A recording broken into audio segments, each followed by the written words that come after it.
Hello everyone, welcome to SJECE classes. This video is for class 8 history subject and we will be discussing about the age of revolution. This is the first part of the video. Today in this video we will be covering introduction part, then what is nationalism, the American War of Independence, the beginning of it, and how it births to a new state which is known as United States of America, and the main causes of American Revolution.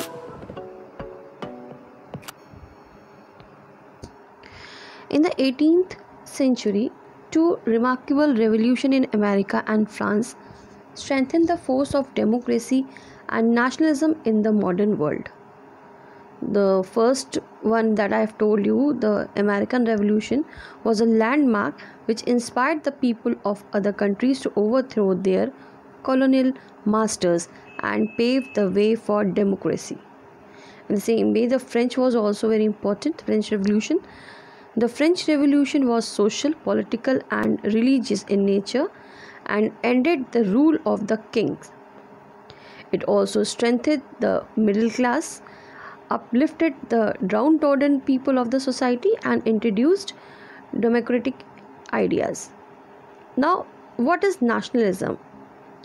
Nationalism is a political, social and economic system characterized by promoting the interest of a particular nation, particularly with the aim of gaining and maintaining self-governance or full sovereignty. Our next topic is the American War of Independence. As you know, America was discovered by Christopher Columbus in 1492. But however, it was named as America after an explorer called Amerigo Vespucci, who made 4 voyages later on after Christopher Columbus. After the discovery of America, people such as people from France, British, Spanish and Dutch came to settle there. Within a short period of time, these people started forming small colonies and began to settle in America from the 16th century onward. By the middle of the 18th century, there were about 13 British colonies along the east coast of North America. People who had settled in these colonies had came from England, seeking money, freedom and a better life. The colonies which were under the British government enjoyed a certain amount of freedom in matters of internal administration. The government of these colonies was run by an elected body. These colonies were free to manage their own internal administration.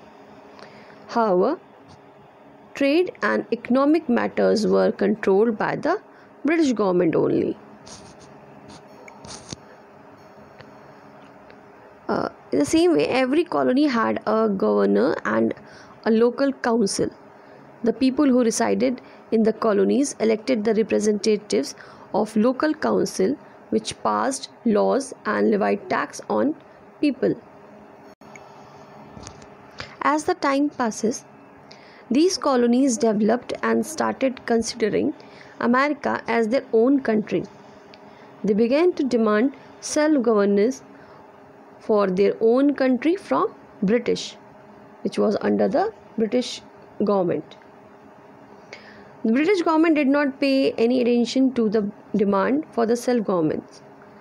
British government on its part thought that it had established colonies only for its own benefit and it was necessary to keep them under control. So these colonies felt the need of asserting their rights and stood together to get their independence from Britain. The American War of Independence was mainly fought by these colonies in order to free themselves from the British control. This war was also known as American Revolution or simply American War of Independence. It was fought between the period 1775 to 1783 and resulted in the independence of America from Britain. Now, how it has been started, the beginning of this revolution. In 1774, the representatives of 13 colonies assembled in Philadelphia. They appealed to King George III, the British ruler, to end the restriction on trade and not to impose any further taxes without the consent of the colonies. The king regarded this as a immunity and sent his troops to suppress it. The colonists now prepared themselves for a fight. Then on 4th July 1776, the representatives of all the colonies met once again in Philadelphia and adopted the Declaration of Independence, a document framed by Thomas Jefferson. The declaration stated that the colonies had suffered long under the British rule and that they had every right to end it and form their own government. This assertion marked the beginning of the War of Independence. The colonies were led by George Washington. Many battles were fought during the course of the War of Independence. The war ended in 1781 with the colonies emerging victorious. This is the picture of George Washington. George Washington was a founding father of US who had the leading role both militarily and politically during the American Revolution and went on to become the first president of the United States. Washington is often referred to as father of his country because of his major achievements and accomplishments. There are some enlisted accomplishments. He was the commander-in-chief of the Continental Army during the American Revolution. He led United States to victory in the decisive land battle of the American Revolutionary War. George Washington became the first president to the United States in 1789. Washington established many forms in government that survive till today. He suppressed the Viii Rebellion. Also, he issued the Proclamation of Neutrality to protect United States from war in Europe. Washington established the United States Navy also. His farewell address is one of the most important documents in American history. Birth of United States of America. In 1783, the British government and the colonies signed the Treaty of Paris. The British recognized the independence of the 13 colonies. The colonies then came together to form the United States of America. In 1789, George Washington was elected as the first President of the United States of America. It adopted a Republican Constitution to which the Bill of Rights was added. It assured the American citizen the right to freedom of speech, religion, and justice. Now let us discuss the causes of American Revolution. What are the main causes of American Revolution? The first one is economic restriction. Britain had introduced a number of restrictions on American business and commerce. British government imposed laws which were generally against the economic interest of the colonies. At that time, American market was considered a big source of raw material like sugar, tobacco, cotton, indigo, etc. So in order to derive greatest advantage from the trading with America, Britain laid strict laws that allowed export of these goods into only in England, as well as imposed heavier duties on import of goods in the American colonies from other foreign countries.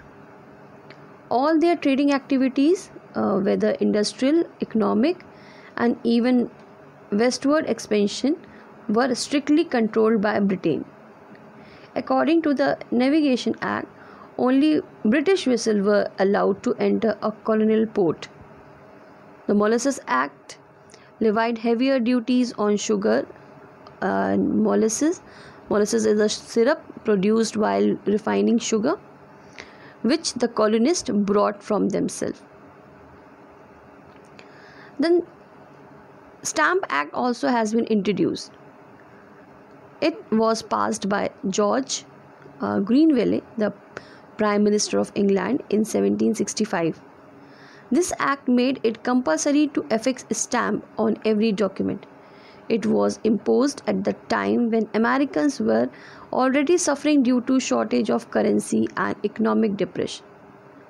After Anglo-French War, though this tax, Britain sought to recover its war expenses, which incurred during 7 Years' War with France and its North American colonies.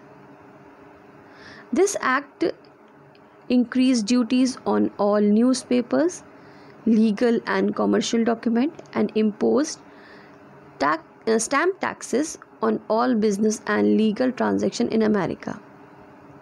Revenue stamps up to 20 shillings were be affixed on the legal documents. It added to the grievances of all the colonists. The American colonies protested violently and boycotted British goods. The leaders of colonies declared no taxation without representation. The British colonists decided to stop the import of all British goods to oppose the Stamp Act. They even demanded representation in British government before any tax could be imposed on them. As a result of the violent uprisings by the colonists, the British were forced to withdraw the Stamp Act. The new Prime Minister Rockingham repealed the act in 1766. Another incident was Boston Tea Party. It was one of the major incidents that initiated the American Revolution. It occurred in 1772 when Lord Northbrook, the Prime Minister of Britain, decided to allow the agents of the East India Company to sell tea directly to the colonists. In 1773, several colonies refused to unload the tea that came from Britain. Some of them therefore sailed back. But when at Boston, the Governor Hutchinson ordered to unload the tea, at night a group of citizens disguised themselves as Red Indians boarded the ships and threw away the tea boxes into the sea. This incident is known as Boston Tea Party. In about 1775, the British troops met an armed resistance in Lexington by the soldiers of Sons of Liberty Party when General Gage sent a body of troops from Boston to destroy the ammunition dumped at Concord by the colonists. The attempt of the British forces at Boston was suppressed by the attack of 20,000 soldiers from New England. The colonists were inspired in their struggle by the writings of philosophers such as John Locke, John Harrington, John Milton, and Thomas Paine. They wrote that all men are equal and have some basic human rights. All men have a right to earn a living in any way they like and raise their voice against any kind of injustice. Such view gave immense strength to the colonists to war against British. In the war also, women also participated in the American War of Independence. Some served as spies and some as nurses in the army raised by George Washington. Among the women mention may be made of Mary Ludwig Hay, who took her wounded husband's place at the cannon and fought bravely. With this, we are ending our today's session. In the next session, we will be discuss about the French Revolutions and its effects and the main causes of it. Thank you so much.